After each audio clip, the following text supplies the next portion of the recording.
Hi. Big boss season 6.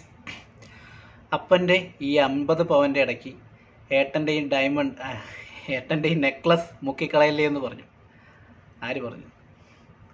സ്പടിയത്തിൽ Urvashi ഒരു നെക്ലസ്സായിട്ട് കൊണ്ട് കല്യാണത്തിന് കൊടുത്തിട്ട് പറയുന്ന ഡയലോഗാണ്. അപ്പോൾ അത് പറയാൻ കാര്യത്തിലൊന്നുമല്ല. ഇന്നലെ ശരിക്കും ജിൻഡോ തകർത്ത് ആടിയ ദിവസമായിരുന്നു. പക്ഷെ അതിൻ്റെ ഒരു വീഡിയോ ചെയ്യാനായിട്ടൊന്നും നമുക്ക് സാധിച്ചില്ല. അതിനെപ്പറ്റി ഒന്ന് അപ്രീഷിയേറ്റ് ചെയ്ത് സംസാരിക്കണമെന്നുണ്ടായിരുന്നു. അതിനിടയ്ക്കാണ് രാവിലെ റോക്കിൻ്റെ പ്രശ്നങ്ങൾ ഇടുത്തി പോലെ ഇങ്ങനെ വന്ന് വീണു. പിന്നെ അതിൻ്റെ പുറകെ ആയി. കാര്യം റോക്കി എന്ന് പറഞ്ഞാൽ ഭയങ്കര സെൻസിറ്റീവാണ്, സെൻസേഷണൽ ഇഷ്യൂ ആണ് റോക്കി. സിജുവായിട്ടുള്ള വിഷയങ്ങളെന്ന് പറയുന്നത്. അപ്പോൾ big boss season 6 powerful contestants ആണ്. ഫസ്റ്റും സെക്കൻഡും അടിക്കാൻ സാധ്യതയുള്ള 2 പേരാണ് ഇവർ. അപ്പോൾ അതിലൊരാൾ ഇന്ന് എവിക്റ്റാന്ന് പറയുമ്പോൾ ഓട്ടോമാറ്റിക്കലി നമുക്ക് വേറെ ഒന്നും സംസാരിക്കാനോ വേറൊരു ആളെപ്പറ്റി സംസാരിക്കാനോ സ്പേസ് ഇല്ലാണ്ട് പോയിരുന്നത്. അപ്പോൾ അതുകൊണ്ട് തന്നെ ഇന്ന് മാറ്റിവെച്ച ജിൻഡോൻ്റെ വീഡിയോ നമ്മളിത് പറയാണ്ടിരിക്കാൻ പറ്റത്തില്ല. ജിൻഡോ എന്ന് പറഞ്ഞാൽ എന്താണ് കാണിച്ചു കൂട്ടിക്കൊണ്ടിരിക്കുന്നത്?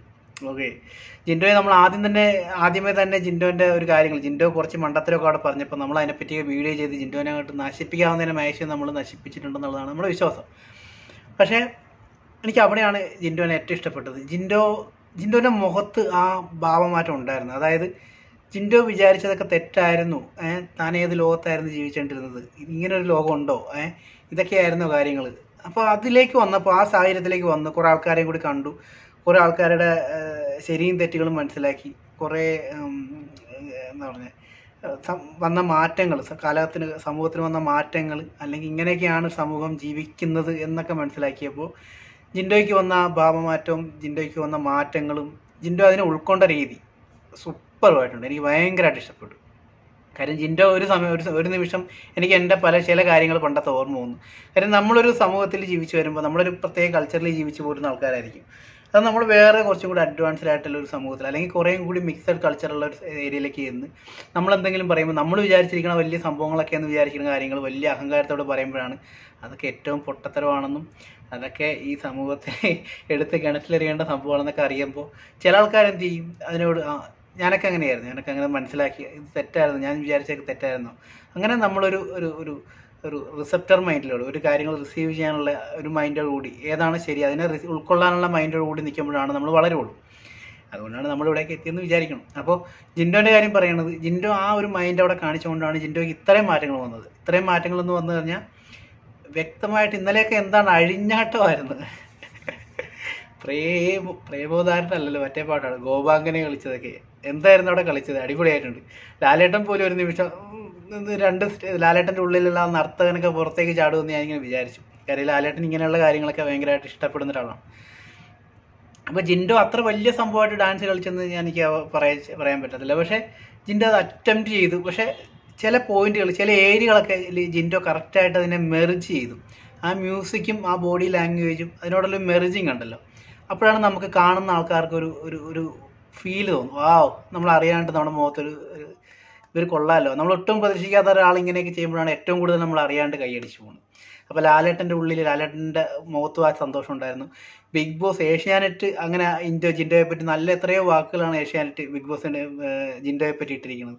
കാര്യം അവർക്കും ഒരു അൺഎക്സ്പെക്റ്റഡ്, ഒരിക്കലും പ്രതീക്ഷിക്കാത്ത ഒരാൾക്ക് വന്ന മാറ്റങ്ങളൊക്കെ എന്ന് പറയുമ്പോൾ അത് ഭയങ്കരമായിട്ട് സമൂഹത്തിന് ഒരു ഇൻഫ്ലുവൻസ് ചെയ്യും. ബിഗ് ബോസ് ഒരു പ്രോഗ്രാം ഉദ്ദേശിക്കുന്നത് ഇങ്ങനെയുള്ള കുറേ കാര്യങ്ങൾ കൂടിയാണ്. നമ്മൾ ഒരിക്കലും പ്രതീക്ഷിക്കാത്ത ഒരാളുടെ മാറ്റങ്ങൾ, അയാൾ എങ്ങനെ ഒരു സാഹചര്യത്തിൽ പൊരുത്തപ്പെട്ടു പോകുന്നു, പ്രതികൂലമായ സാഹചര്യങ്ങൾ വരുമ്പോൾ, അല്ലെങ്കിൽ ചുറ്റുപാടും ഗെയിം അറിയാവുന്ന ആൾക്കാർ നിൽക്കുമ്പോൾ ഒറ്റപ്പെട്ടു പോകുന്ന ഒരാൾ എങ്ങനെ ഇതിനിടയ്ക്ക് കോപ്പ് ചെയ്ത് പോകാം, സാഹചര്യത്തോടെ എങ്ങനെ പൊരുത്തപ്പെട്ട് മുന്നേറാം, എത്ര കാര്യങ്ങളാണ് ബിഗ് ബോസിൽ അവിടെ കാണിച്ചിരിക്കുന്നത്.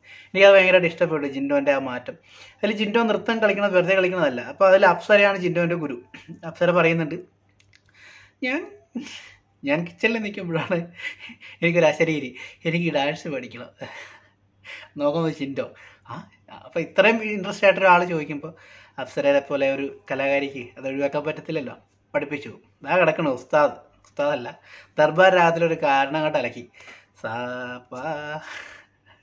സോറി, ഇത് പാട്ടല്ല അല്ലേ. അപ്പോൾ അങ്ങനെയാണ് പഠിപ്പിക്കുന്നത്. ജിൻഡോനെ പഠിപ്പിച്ചു. ജിൻഡോ അത് വളരെ കറക്റ്റായിട്ട്, ജിൻഡോ ആത്മാർത്ഥമായിട്ട് പറഞ്ഞതാണെന്നുള്ളതാണ് അത് എനിക്ക് മനസ്സിലായത്. കാര്യം വെറുതെ അവിടെ നിന്നൊരു ശരീരം എനിക്കൊരു ഡാൻസ് കളിക്കണമെന്ന് പറഞ്ഞതല്ല ശരിക്കും. ജിൻഡോ അത് ഉൾക്കൊണ്ടു, അതിനെ ആ ഒരു കലയെ തന്നിലേക്ക് എത്തിച്ചു. എന്തായാലും നല്ല രീതിയിൽ ചെയ്തു.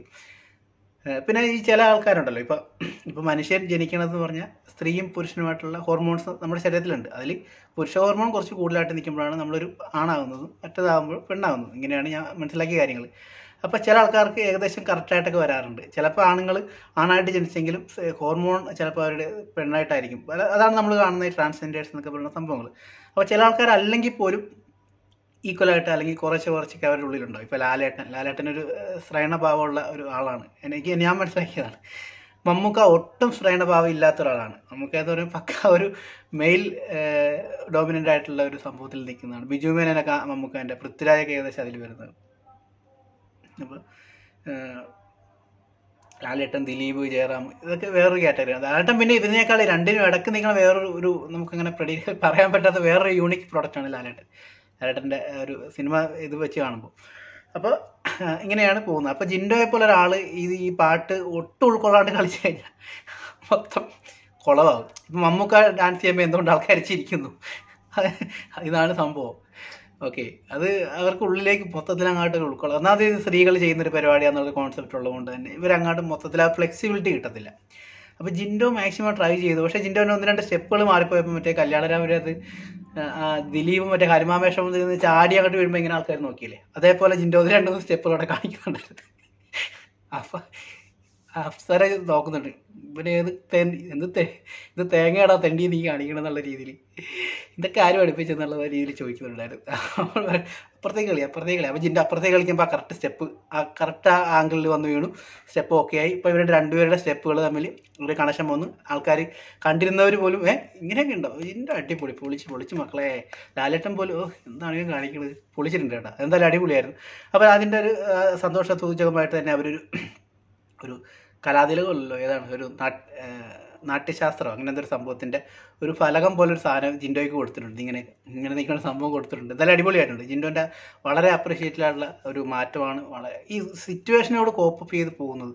താൻ പെട്ട സാഹചര്യം മാറിപ്പോയി, അല്ലെങ്കിൽ ടൈറ്റാനിക്കിലേക്കാണ് ഞാൻ കാലെടുത്ത് വെച്ചു അതിൽ നിന്ന് മനസ്സിലാക്കിയ ജിൻഡോ അവിടെ നിന്നെടുത്ത് പുറത്തേക്ക് ചാടാൻ നോക്കിയില്ല, അവിടെ നിന്ന് അത് തുഴയാനാണ് നോക്കിയത്. എന്തായാലും ഭയങ്കരമായിട്ട് ഇഷ്ടപ്പെട്ടു. അടിപൊളിയായിട്ട് ജിൻഡോൻ്റെ മാറ്റങ്ങൾ എടുത്ത് പറയേണ്ടത് തന്നെയാണ്.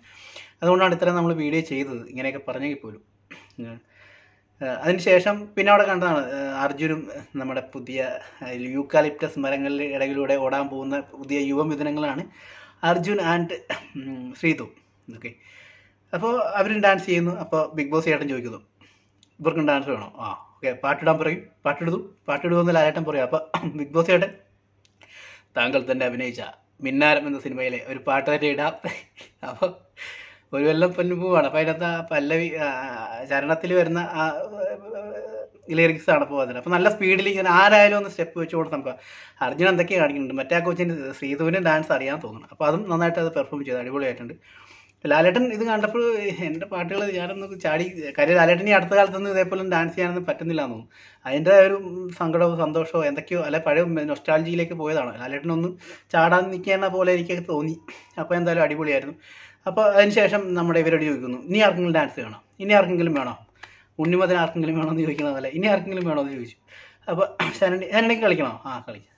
ആരാണ് പേരില്ല കളിക്കാൻ. ഒരാൾക്ക് ഒറ്റയ്ക്ക് കളിക്കാൻ പറ്റിയില്ല. സമൂഹഗാനം ഒരാൾക്ക് ഒറ്റയ്ക്ക് പാടാൻ പറ്റില്ലെന്ന് പറഞ്ഞ പോലെ. അപ്പോൾ ഒരാൾക്ക് ഒറ്റയ്ക്ക് കളിക്കാൻ പറ്റിയില്ല, പേര് വേണം. അപ്പോൾ ഒരു ഗെയിം അവർ കണ്ടുപിടിച്ചു. ഓക്കെ, അടുത്ത ആഴ്ചത്തേക്ക് വരും, നമുക്കൊരു പേരിനെ കണ്ടുപിടിച്ച് വരും, നമുക്കൊരു നടത്താമെന്ന് പറഞ്ഞു.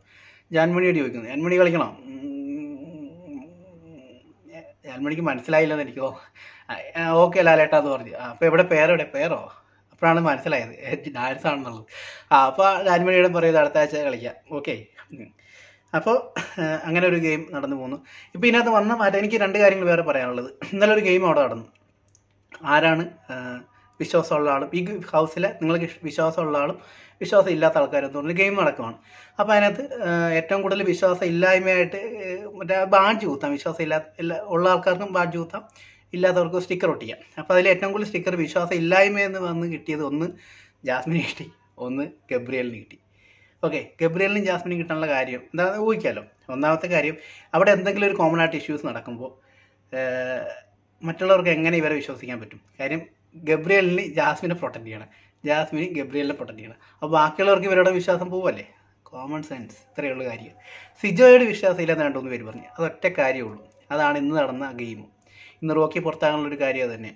സിജോനെ എന്തുകൊണ്ട് വിശ്വാസമില്ല? സിജോ പെർഫെക്റ്റായിട്ടൊരു ഗെയിമാണ് അവിടെ കളിക്കുന്നത്. ഓക്കെ, സിജോയ്ക്ക് ആരോടും ഒരു പ്രതിബദ്ധത കാര്യങ്ങളല്ല, ഗെയിമിൻ്റെ ഭാഗമായിട്ടാണ് സിജോ ബിഹേവ് ചെയ്യുന്നത്. നാളെ ഏറ്റവും ചങ്കായിട്ട് നിൽക്കുന്ന ഒരാളെ ഉപദ്രവിക്കുന്നതല്ല, അയാളെ പ്രൊവോക്ക് ചെയ്യേണ്ടി വന്നാൽ സിജോ അത് ചെയ്യും. അത് ഗെയിമിൻ്റെ ഭാഗമാണ്, അങ്ങനെയാണ് ചെയ്യേണ്ടത്. സിജോ ആ കാര്യത്തിൽ എനിക്ക് ഭയങ്കരമായിട്ട് ഇഷ്ടപ്പെട്ടു. അപ്പോൾ എല്ലാ ആൾക്കാരും പറഞ്ഞത് സിജോനെ വിശ്വാസമില്ലായ്മ എന്ന് പറയുന്നത് ഇതുകൊണ്ടാണ്. ഇതിനൊക്കെ സുരേഷ് ഭായ്, ഇന്നലെ എവിക്റ്റായ നമ്മുടെ സുരേഷ് ഭായ് പറഞ്ഞു, എനിക്ക് വിശ്വാസമില്ലാത്തത് ഈ ജിൻഡോ എന്ന് പറഞ്ഞ ഇവനെയാണെന്ന് പറഞ്ഞു. നമ്മുടെ അഞ്ഞൂറാം പറഞ്ഞ പോലെ ഇവരെയാണ് എനിക്ക് വിശ്വാസമില്ലാത്തതെന്ന് പറഞ്ഞിട്ടായിരുന്നു. അപ്പോൾ അതിൻ്റെ കാര്യം പുള്ളി പറയണത്. അപ്പോൾ പലരും ഇപ്പോൾ സിജോനെ ആയാലും ജാസ്മിനെ ആയാലും വിശ്വാസം ഇല്ല എന്ന് പറയണതിൻ്റെ കാരണം വേറെയാണ്. ജിൻഡോനെ സുരേഷ് ഭായ് വിശ്വാസം ഇല്ല എന്ന് പറഞ്ഞതിൻ്റെ കാര്യം, ജിൻഡോ വന്നപ്പോൾ ഒരു മണ്ടനായിരുന്നു. ഇപ്പോൾ ഗെയിം അനുസരിച്ച് പുള്ളി മാറി ഗെയിമിന് വേണ്ടിയിട്ട് കളിക്കുന്നു, മാറ്റങ്ങൾ വരുന്നു, അതുകൊണ്ട് വിശ്വാസമില്ല. അത് ശരിക്കും ആ ട്രസ്റ്റ് ഇല്ലായ്മ എന്ന് പറയുന്നത് ഒരു കോംപ്ലിമെൻ്റാണ് ജിൻഡോയ്ക്ക് കിട്ടിയത്. അതെന്തായാലും Suresh bhai is A clever, brilliant. പുള്ളി അങ്ങനെയൊക്കെ ഇരിക്കണമെങ്കിലും പുള്ളി നല്ല ബ്രില്യൻ്റ് ആയിട്ടുള്ളൊരു കാര്യങ്ങളെ, സ്വന്തം പ്രശ്നങ്ങളെയും അവിടെയുള്ള ചുറ്റുപാടുകളെ വ്യക്തമായിട്ട് മനസ്സിലാക്കാൻ കഴിവുള്ള വളരെ നല്ല കീനായിട്ട് ഒബ്സർവേഷനുള്ള ഒരാളാണ്. വെറുതെ ഒന്നുമല്ല അദ്ദേഹം അത്യാവശ്യം നല്ല രീതിയിലൊക്കെ സിനിമ സീരിയൽ രംഗത്ത് അങ്ങ് ഹിന്ദിയിൽ പിടിച്ചു നിൽക്കുന്നത്. അപ്പോൾ എല്ലാം കൊണ്ടും ഒരു അടിപൊളിയായിട്ടുള്ള ദിവസമായിരുന്നു ഇന്നലത്തെ. ഇനി അതിനകത്ത് പറയാൻ വിട്ടുപോയിട്ടൊന്നുമില്ല വേറെ കാര്യങ്ങളൊന്നും. പിന്നെ ബാക്കി ഇന്ന് നടന്ന കാര്യങ്ങളൊക്കെ അറിയാമല്ലോ, അത് അങ്ങനെയായി. അപ്പോൾ ജിൻഡോ എന്തായാലും നല്ല രീതിയിൽ മാറിയിട്ടുണ്ട്. പിന്നെ വേറെ കേസ്, ജിൻഡോ ഗെയിം വിൻ ചെയ്യുന്നു. എനിക്ക് അതാണ് ഏറ്റവും അതിശയപ്പെട്ടു പോയത്. ഈ റസ്മിൻ ഭായിയായിട്ടൊക്കെ നിന്നൊരു 2-3 ഗെയിമൊക്കെയാണ് ജിൻഡോ വിൻ ചെയ്തിരിക്കുന്നത്. പിന്നെ പവർ ടീമിലേക്ക് മാറുന്നു. എത്ര മാറ്റങ്ങളാണ് ആ ഒരു ദിവസത്തെ ഒരു ജയിൽവാസം കൊണ്ട് ജിൻഡോയ്ക്ക് വന്നത്. അപ്പോൾ ഒരു 10 ദിവസമൊക്കെ ജിൻഡോനെ ഇട്ടിരുന്നെങ്കിൽ ജിൻഡോ ഏത് ലെവലായി പോയേനെ. ജിൻഡോ കേരളത്തിലൊരു റോൾ മോഡലായി മാറിപ്പോയേനെ. അതിലും ബിഗ് ബോസ് തീരുന്നതിന് മുന്നേ ജിൻഡോനെ ഒരു 10 ദിവസം കൂടി അവിടെ ഇട്ടിട്ട് വിട്ടാൽ മതി എന്നുള്ളതാണ് എൻ്റെ പേഴ്സണലായിട്ടുള്ള അഭിപ്രായം. ഓക്കെ, അപ്പോൾ റസ്മിൻ ഭായിയായിട്ട് ഗെയിം വിൻ ചെയ്യുന്നു. ആ ടീമിൽ 2 പേരേ ഉള്ളൂ, എന്നിട്ടാണ് അവർ ഗെയിം വിൻ ചെയ്യണത്. അപ്പോൾ ശരിക്കും ഞാൻ ആലോചിക്കുക, ചില ആൾക്കാർക്കൊക്കെ നമ്മളൊരു കാര്യത്തിന് ഇറങ്ങുമ്പോൾ നമ്മൾ 2 പേരേ ഉള്ളൂ, ഞാൻ ഒരാളേ ഉള്ളല്ലോ, ഇങ്ങനെയൊക്കെ പറയുന്ന ഒത്തിരി ആൾക്കാരുണ്ട്. പക്ഷേ ഞാൻ അതിൽ കണ്ടൊരു മാറ്റം, ഇപ്പോൾ ജിൻഡോ അല്ലെങ്കിൽ ജിൻഡോനെ പോലെയുള്ള ഈ ജിം വർക്കൗട്ട് ചെയ്യുന്ന ആൾക്കാരുണ്ട്, അല്ലെങ്കിൽ ചെറുപ്പത്തിലെ കളരിമുറകൾ, കരാട്ടെ ഇതൊക്കെ പ്രാക്ടീസ് ചെയ്യുന്ന കുറച്ച് ആൾക്കാരുണ്ട്, അല്ലെങ്കിൽ ബോഡി ബിൽഡേഴ്സ്. ഇവരുടെയൊക്കെ മെയിനായിട്ട് ഞാൻ കണ്ടൊരു ക്വാളിറ്റി എന്ന് പറഞ്ഞാൽ ഇവർ ചെയ്യുന്ന ചെറിയ കാര്യങ്ങളിലും 100% ഡെഡിക്കേഷൻ ആയിരിക്കും. ഇവർ ഭയങ്കര സിൻസിയറായിട്ട് ചെയ്യും. ഓക്കെ, അവർ നിൽക്കുന്ന പ്ലാറ്റ്ഫോം ചെറുതാണോ, അവരുടെ കൂടെ ആൾക്കാരുണ്ടോ, ഇതൊന്നും നോക്കിയിട്ടല്ല, അവർ കിട്ടുന്ന കാര്യം 100% ആത്മാർത്ഥമായിട്ട് ചെയ്യുന്നു. ഇത് ബോഡി ബിൽഡേഴ്സിൽ ഞാൻ കണ്ടൊരു പ്രത്യേകതയാണ്. ഓക്കെ, അപ്പോൾ അതുകൊണ്ടാണ് ജിൻഡോ ഈ ഗെയിം വിൻ ചെയ്തതെന്ന് എനിക്ക് തോന്നുന്നത്. കാര്യം ആ 2 ടീം, ബാക്കിയുള്ള ടീമിലൊക്കെ എത്രയോ മെമ്പേഴ്സ് ഉണ്ട്, ആ 2 ടീം കൊണ്ട് അവർ ചെയ്തെന്ന് പറഞ്ഞാൽ അത് ഭയങ്കര കാര്യമാണ്. പിന്നെ വേറെ കാര്യമുണ്ട്, സ്മോൾ ഈസ് സ്ട്രോങ്. കുറേ ആൾക്കാരുടെ അഭിപ്രായം തരുന്നേക്കാളും നല്ലത് ഒരാൾ ഒറ്റയ്ക്ക് കളിക്കണം, അല്ലെങ്കിൽ 2 പേരായിട്ട് കളിക്കണം. അതുകൊണ്ട് ഇതിനകത്ത് ആ ഒരു ഫിലോസഫി വേണം നമുക്ക് ആഡ് ഓൺ ചെയ്യാം. അപ്പോൾ എല്ലാം കൊണ്ടും ജിൻഡോ പൊളിച്ചടക്കിയ ദിവസമായിരുന്നു. അതിനെ വീഡിയോ ചെയ്യണമെന്ന് രാവിലെ തുടങ്ങി വിചാരിച്ചാണ്. അപ്പോഴാണ് ഗപ്പ അപ്പോൾ അത് വന്നത്. ഹോർലിക്സ് ബോട്ടിൽ നിറച്ച് വീട്ടിയിരിപ്പുണ്ടെന്ന് പറഞ്ഞ പോലെ. അപ്പോൾ അത് സാധനം വന്നു. ഇന്നത്തെ ദിവസം അങ്ങനെ ഇതായിപ്പോയി. അതിനെപ്പറ്റി ഇനി വീഡിയോ ചെയ്യുന്നില്ല, റോക്കിയുടെ കാര്യം പറഞ്ഞിട്ട്. കാര്യം ഓൾറെഡി നമ്മൾ 2-3 വീഡിയോ അതിൻ്റെ ചെയ്തു. അപ്പോൾ ഇത്രയൊക്കെയാണ്. ജിൻഡോ ചേട്ടാ പൊളിച്ചു. നസലളിയൻ മല്ലയ്യാണ് ആ പറ്റിയ പേര്. മല്ലയ്യണ്ണൻ ഭയങ്കര റോൾ മോഡലായിട്ട് വളരുന്നു. അടിപൊളിയായിട്ടുണ്ട്. നിങ്ങളുടെ മാറ്റങ്ങൾ ഒത്തിരി ഇഷ്ടപ്പെട്ടു. ഓക്കെ, അതിൽ ഫൈനൽ 5ലേക്ക് നിങ്ങൾ എന്തായാലും ഉണ്ടാവുമെന്ന് ആഗ്രഹിക്കുന്നു. നിങ്ങളുടെ ചെറിയ കാര്യങ്ങൾ പോലും ഇവിടെ ബിഗ് ബോസ് ആരാധകർ ഏറ്റെടുക്കാൻ തുടങ്ങി, അല്ലെങ്കിൽ ആഘോഷിക്കാൻ തുടങ്ങി എന്നുള്ളതാണ് നിങ്ങൾക്ക് വന്ന മാറ്റങ്ങളുടെ ഒരു